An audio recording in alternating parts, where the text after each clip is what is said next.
Bom dia, hoje é 29 de janeiro de 2026 e olha, o mercado brasileiro não acorda só para mais um pregão. Parece que a gente está acordando para o que as fontes que recebemos chamam de uma guinada estrutural. Exatamente. Se ontem o clima era de uma calmaria meio tensa, hoje parece que temos um fator novo que pode, assim, virar o jogo de verdade. Exato. E essa expressão guinada estrutural, ela está em quase todos os relatórios da manhã, né? E o que a gente vai fazer aqui é exatamente isso, dissecar o que isso significa na prática, principalmente para o preço do dólar futuro, o WDO. E o que a gente tem na mesa? A gente tem uma pilha de análises de bancos, de gestoras, tanto daqui do Brasil quanto dos Estados Unidos, e, o que eu acho mais importante, um estudo quantitativo bem denso da estrutura de opções do dólar. Perfeito. Então a nossa missão aqui é usar todo esse material para montar um verdadeiro mapa estratégico para o dia. Isso. Vamos tentar entender o cabo de guerra, de forças que está em jogo, quais são os preços que realmente importam e, com base nisso tudo, qual a probabilidade de o dólar abrir para cima ou para baixo. Vamos mergulhar nisso. Bora lá. Para começar, então, o sentimento geral dos relatórios para abertura é de um otimismo cauteloso. A grande notícia, o catalisador que você mencionou, foi a sinalização muito clara do Copom de que um ciclo de queda de juros começa já em março. Aham. Isso é uma mudança radical, né, considerando a postura inflexível que manteve a Selic travada em 15% por tanto tempo. É uma mudança monumental. Pensa nisso como uma barragem que estava segurando um rio e de repente anunciam que vão abrir as comportas. Essa notícia ela é um estímulo local potentíssimo. Entendi. Enquanto o mundo, especialmente os Estados Unidos, com o Federal Reserve, continua numa postura mais de vigilância, o que tem segurado o S&P 500 naquela barreira dos 7.000 pontos, o Brasil ganha um motor próprio. Um motor próprio, gostei disso. Os analistas estão chamando isso de descolamento positivo. Ou seja, o Brasil andando na contramão do mundo, mas dessa vez pro lado bom. E esse otimismo já está aparecendo nos números da madrugada, certo? Vi aqui que o minério de ferro em Dalian, China, subiu forte, 1,78%, e o EWZ.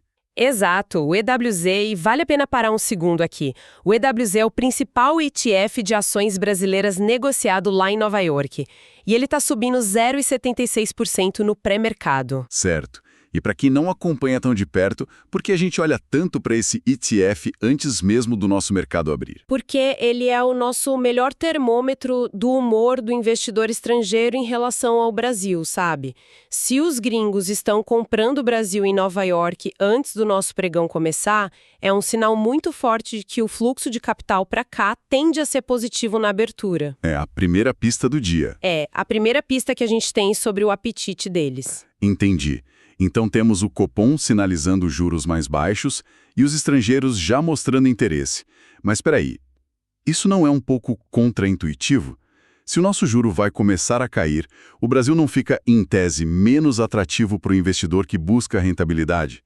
Isso não deveria fazer o dólar subir? Ótima pergunta. É o ponto central da discussão de hoje. A chave aqui é o diferencial de juros. Mesmo que a nossa Selic caia para, sei lá, digamos, 13% ou 12% ao longo do ano, ela ainda vai ser gigantesca comparada com os juros lá fora. Ah, claro. A comparação, né? Exato. O prêmio por investir aqui continua extremamente alto. Então, essa sinalização do Copom não assusta o capital. Pelo contrário, ela sinaliza previsibilidade, responsabilidade, o que acaba atraindo ainda mais fluxo. Por isso, a tendência inicial para o dólar, o WDO, é de pressão vendedora. Faz todo sentido. É a briga da memória de um mercado que estava acostumado com juros de 15% contra essa nova realidade. Ok, então o Brasil está com vento a favor, mas a gente não joga sozinho, né? Como está o outro lado desse cabo de guerra, a força do dólar lá fora? E essa é a outra metade crucial da história. Os Estados Unidos, segundo os relatórios, estão numa espécie de pausa para respirar. Os resultados das gigantes de tecnologia vieram mistos e criaram um cenário dividido. De um lado, você teve a Tesla reportando uma queda de 60% no lucro, o que acendeu um alerta sobre o consumo. Do outro, a Meta veio com números super robustos e disparou no pós-mercado. Então essa divisão segura um pouco o apetite por risco. Exato. Impede um otimismo generalizado.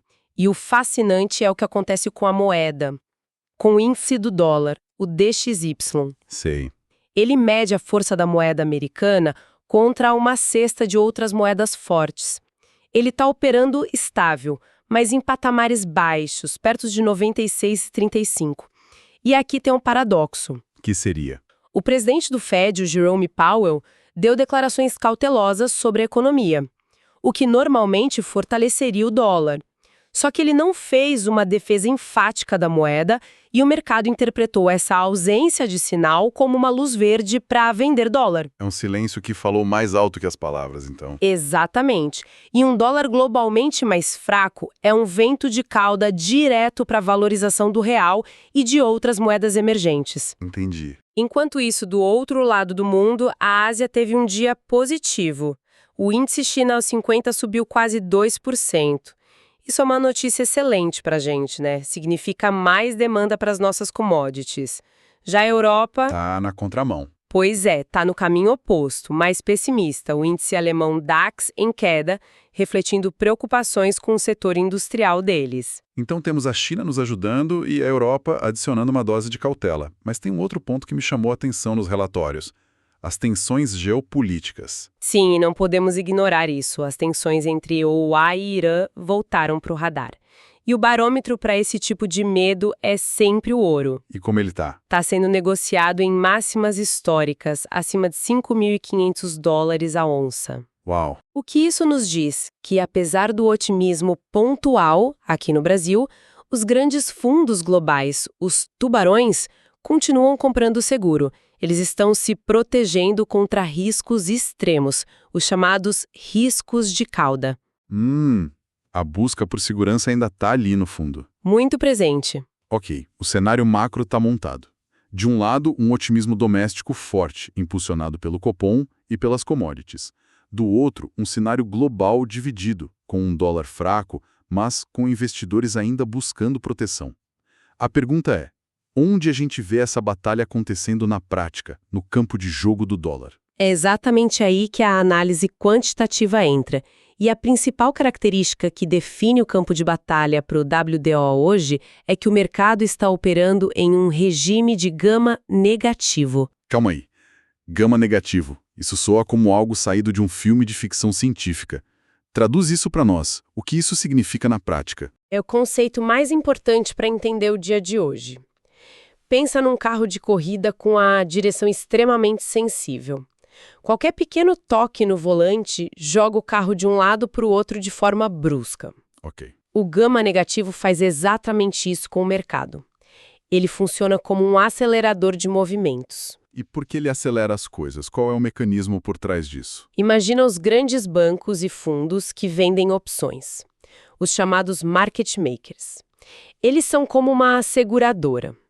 Digamos que eles venderam um seguro para os clientes contra a queda do dólar. Certo. Se o dólar de fato começa a cair, a seguradora precisa se proteger para não ter um prejuízo enorme. O que ela faz? Ela é forçada a vender dólar no mercado à vista para cobrir o risco dela. Ah, entendi. Ao fazer isso, ela joga mais lenha na fogueira, empurrando o preço ainda mais para baixo. É um ciclo vicioso que amplifica a queda. E o mesmo vale para a alta. Eles são forçados a comprar na alta e vender na baixa. Uau! Então a ação dos players que estão tentando se proteger acaba, na verdade, causando o exato movimento que eles mais temem. Isso é fascinante. Exato. Então, sabendo que a gente está nesse ambiente explosivo, onde estão os pontos-chave, os níveis de preço que definem o mapa do jogo para hoje? O mapa está muito claro segundo os dados. O preço de referência, o spot, está girando em torno de 5.198. Agora, o nível mais importante do dia, de longe, é o suporte crítico no strike de 5.200. Os analistas chamam isso de put wall. Peraí, put wall? Uma muralha de puts? Isso quer dizer que tem uma quantidade absurda de gente que comprou opções de venda nesse preço, basicamente apostando que o dólar não cairia mais do que isso? Exatamente. É uma barreira psicológica e principalmente financeira gigantesca. Pensa nela como a última linha de defesa para quem está comprado em dólar. É um verdadeiro chão de concreto. E onde a gente está em relação a esse chão? Esse é o detalhe mais importante. O preço agora, no pré-mercado, está a apenas 2 pontos de distância dessa muralha. Apenas 2 pontos? A gente está literalmente na beira do abismo ou do trampolim. É uma zona de decisão imediata. E se o 5.200 é o chão, onde está o teto? O teto, a resistência principal ou call wall, está bem longe, lá no strike de 5.300. É o teto de aço da seção, mas não é a principal preocupação para hoje, sabe? O foco é todo no 5.200. Todo? O ponto mais crítico, a fronteira do caos, que separa os regimes de volatilidade, que os quants chamam de gamma flip, está justamente na região dos 5.200. Operar abaixo desse nível confirma que entramos no modo carro de corrida, com alta volatilidade e aceleração de movimentos. Entendi. Então, juntando tudo isso, o macro otimista para o Brasil, o global incerto e essa estrutura de opções explosiva, qual é a tendência macro para o dia e a probabilidade para a abertura? A tendência macro para o WDO é de baixa. A probabilidade maior, com base em todos esses fatores, é de uma abertura em queda, impulsionada pela notícia do Copom e pela alta das commodities. Mas, no entanto, e este é um no entanto em letras maiúsculas, essa estrutura de gama negativo e a proximidade extrema com a put wall de 5.200 tornam o cenário perigosíssimo. ok. Uma falha em romper esse suporte pode gerar uma reversão rápida, mas um rompimento confirmado pode acelerar a queda de forma violenta, buscando o limite inferior do range esperado para o dia, lá na região de 5.165. Ok. O mapa está traçado e o ponto-chave é 5.200. Como a gente joga nesse tabuleiro hoje? Vamos desenhar os cenários mais prováveis. Certo. O cenário mais provável, que seria a confirmação dessa tendência de baixa, é o dólar abrir em queda, romper os 5.200 e testar a região de suporte de 5.180. E o que confirmaria esse movimento? A confirmação para esse cenário virá se as commodities continuarem fortes na primeira hora e, principalmente, se o fluxo de capital estrangeiro para nossa bolsa for positivo logo na abertura do pregão. E qual seria um cenário mais extremo de queda? Uma espécie de euforia vendedora, se tudo der certo para o real. Sim, existe essa possibilidade. O gatilho para isso seriam os dados de seguro-desemprego nos Estados Unidos, que saem às 10h30 da manhã. Se esses números vierem piores do que o esperado, isso pode ser interpretado pelo mercado como um sinal de que o Fed vai ter que ser mais brando com juros no futuro. O que enfraqueceria ainda mais o dólar. Exato. Nesse caso, o WDO poderia perder o nível de 5.180 e buscar o suporte mais forte abaixo em 5.150. E o outro lado da moeda? O que poderia dar errado e levar a um dia de alta para o dólar, de aversão ao risco? O gatilho para alta seria uma reversão no cenário externo. Se o mercado americano, que abre um pouco depois do nosso, virar para uma queda forte, ou se o minério de ferro devolver todos os ganhos da madrugada, o humor muda na hora. E tem um fator interno também, imagino. Sempre. O outro fator de risco sempre presente é algum ruído inesperado vindo da pauta política em Brasília. Qualquer um desses fatores poderia fazer o dólar se recuperar, romper a resistência imediata de 5.200 e buscar a próxima região de briga em 5.220. Perfeito. Para fechar, com base nesses dados e nesse ambiente de gama negativo, qual é a recomendação principal para a gestão de risco hoje? A palavra do dia é atenção ao volume. A região de 5.200 é o divisor de águas. O volume de negociação nesse ponto vai dizer se o rompimento é falso ou verdadeiro. Acima desse preço, o mercado busca alívio, abaixo, a tendência de baixa se acelera. E os horários-chave? Teremos picos de volatilidade às 10h30 com os dados americanos e às 14h30 com os dados de emprego do Brasil, o CAGED. Mas o mais importante, num ambiente de gama negativo, o preço não te dá uma segunda chance. A disciplina com os stops e a precisão na execução precisam ser impecáveis, porque os movimentos podem ser rápidos e muito violentos. Hoje não é dia de hesitar. Em resumo, então, o dia de hoje no mercado brasileiro é marcado por uma batalha muito clara.